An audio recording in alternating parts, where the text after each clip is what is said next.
Kolbrin Bible, Book 5, Book of Manuscripts, Chapter 30, Scroll of Panubis, MAN 31. To Hasaras, from your servant, Panubis, may the one God grant you long life and contentment. May Nebnef be your everlasting joy. May strife ever depart before your shadow. MAN 32. Your servant writes with difficulty, for his heart has become small within him, and few are those whom he can entrust with tasks of importance. In considering the events occurring in the land, few are the words of assurance that can be written. Things do not get any better. From year to year, they get worse. MAN 33. The secret writings remain with us, but they are lightly regarded by those who should cherish them. Few still walk in their light, and in all the land the right way of life is avoided. The path of righteousness is burned. It is beyond the strength of men today. Here at its heart the land is distressed. Better by far to dwell at the edge of the pool, where none but the strongest ripples reach, and they as no more than a slight disturbance. MAN 34. Men cry aloud with sorrowful hearts, for their lives are turned over. No longer are their institutions respected, and like wild dogs, men seeks to snatch the sustenance of man. Contentment and trust have departed. Peace is gone, and hope is no more. Mornings come, and men rise to greet them with anticipation of change.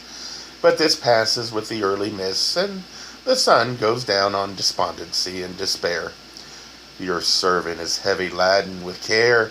He is burdened with sorrow, but adjusts his life to the times. Better by far would it be if he were many days' journey away. MAN 35. The burdens of yesterday remain, while those of today are added to them. Those of tomorrow already weigh heavily. Your servant wearies under the load, but he carries on without falter. MAN 36. The mouths of all men remain mute. They speak not about that which afflicts the land. The hearts of all are disturbed, but their tongues remain silent.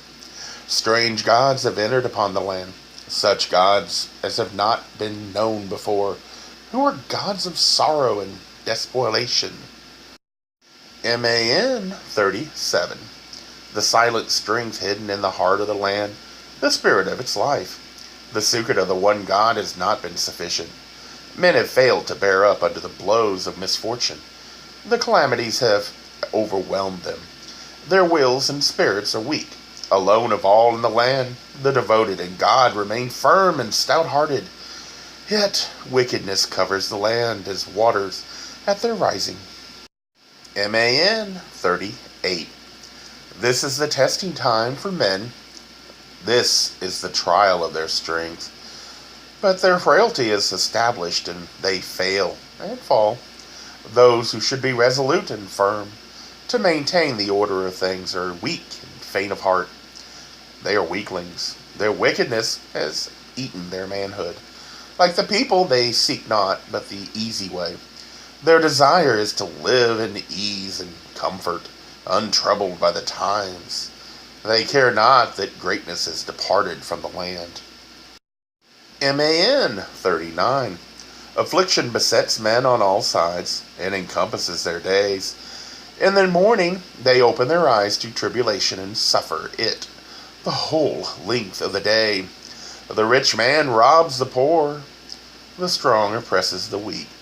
The unprotected virgin is seduced. The widow is ravished, and the orphan defiled. Greed and lust range wide through the land. It is a time of heart testing. MAN 30:10. The tongues of men wag with strange tales, and it is difficult to remain silent when falsehood stalks boldly throughout the land. In such times, the ignorant and foolish lend their ears to any falsity. How can the wise reply to the ignorant when wisdom is exposed to ridicule and truth to persecution?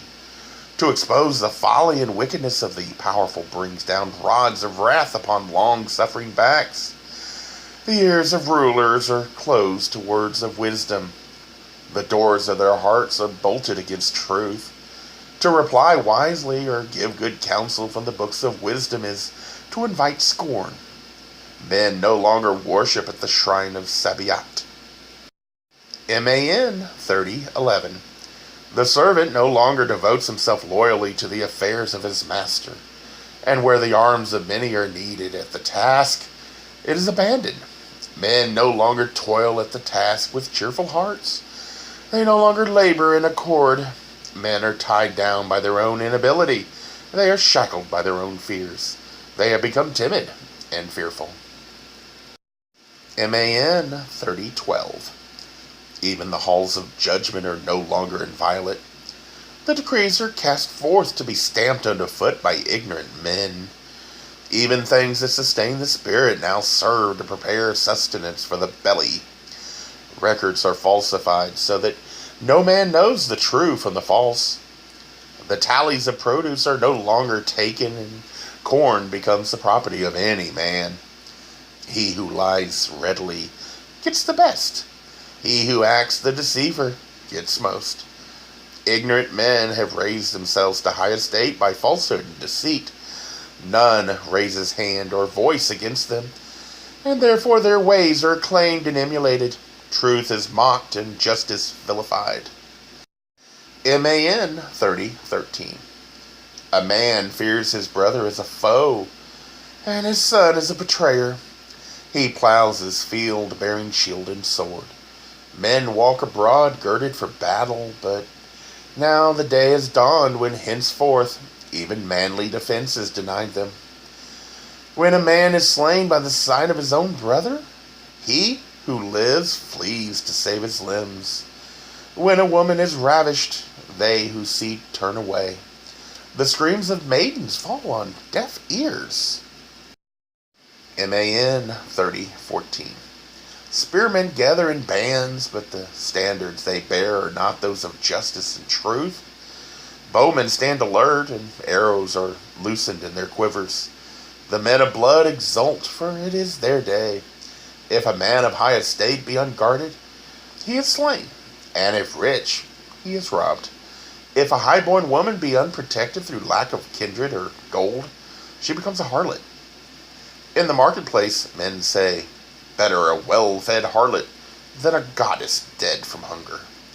Even men who are not men have their place in these days. Would that I could journey to a land against the rim of earth. MAN 30:15. Men of no estate and landless men become the lords of men, and strangers become masters of slaves and servants. They stir up strife among the people and say, this is because we are protected by gods of power. By what are you protected?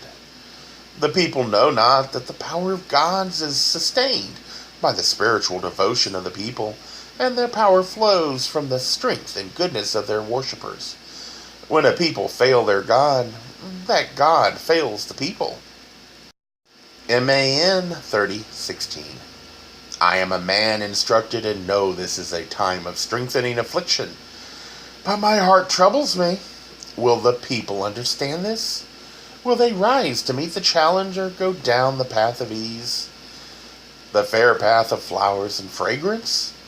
Is this the land of leaders wherein will be erected the temple of truth and the stairway to heaven? Would that I could peer through the door of the unborn days. MAN 30:17. Strange bowmen have entered the Redlands, and they spoil the people. They are men whose delight is in suffering. They are men whose pleasure is destruction. They tear down but do not build. The roads are covered and the water channels opened. The craftsman no longer interests himself in his craft, for that which he makes is taken away. He who reaps does not store the corn, while he who is without a plow never lacks a full storehouse. The harvests go unrecorded, and he who toils not eats with he who has labored at the ingathering. The man without cattle eats meat, while he who owns them eats herbs. The waters rise and fall away from the land, but none plows or sows, for men say, The events of tomorrow are unknown, and who knows what man will reap where we have plowed and sown. MAN 30:18. The scribe is stricken and dies on his stool. His writings become a mystery and are disdainfully trodden underfoot. The fruit of many days' labor become kindling. The wisdom and knowledge of generations become fuel for fires of destruction. MAN 30:19. The weaver has abandoned his loom, and robbers lie in wait to strip men of their garments. The keepers of storehouses are stretched out before the doors, and storage places are empty. Charcoal has gone from the land, and the watermen have left their hoists.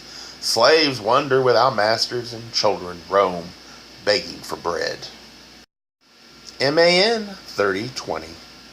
No longer do men sail northward, and there is no cedar wood for those who have departed. Gold and silver have gone back into the soil, and copper is hidden in the ground. Ships that leave return no more. The roads are places of danger, and he who journeys with goods reaches a strange destination. He who is unarmed or undefended becomes the plaything of brutal men. MAN 30:21. They who rob become lords, and they who once ruled with riches wander in rags. Chests of ebony wood are smashed open, and fine furniture is broken and burned. No man possesses vases or things of metal. No door is closed, and no dwelling secured. The mysteries of the temples have been taken away. MAN 30:22. Such is the state of the land wherein your servant dwells. It is a land of sorrow. It is a time of tribulation. When Thumis came to me with your letter, my heart grew big with gladness, for it told me you had reached a secure mooring. My heart spoke to my spirit and said, where in the land is left another such as he, one who judged with impartiality, whose head never inclined towards a bribe, who ever stood firm for truth, who saved the lowly man from the oppression of the powerful, and the humble man from the hard hand of the arrogant. Such men no longer serve in the land. MAN 30:23. I am one who is instructed, and therefore I know that the life of each man has a set span. And from this knowledge I gain courage. I know that from whence the Spirit came, there it will return. Each night my soul goes to pastures of the Spirit, and there sustains itself and is refreshed at the fountain of eternity. I arise renewed in vigor to face the trials of each new day. MAN 30:24. The state of the land has been made known to you, and therefore I ask that you take into your charge the sacred things and writings which are now guarded here. Daily our task grows more difficult, and we live in fear of two-tongued men among us. Also, your servant lacks the knowledge and wisdom that resides with you, and he fears because of his inability to deal with the situation. Now the guarded things can be conveyed to you, though this is beset with difficulties and danger. But if there is delay, nothing can pass out of this land. MAN 30:25. Here things cannot change for the better. If you ask your servant to continue with his charge, he can but reply that the floodwaters already lick at the foundation of the walls. The hostile ones gather before us. Can Apawat be kept from his dwelling place, or Re from his descent? MAN 30:26. Therefore, this goes in haste with Thumis, who has the means of passing through the land. He knows the roads and the waters. The sand wastes do not shut him in. MAN 30:27. I leave all things in your hands. May sorrow never stretch out towards you. May you live forever in a form of glorious perfection. Your servant hopes to see you, but submits to his master's will.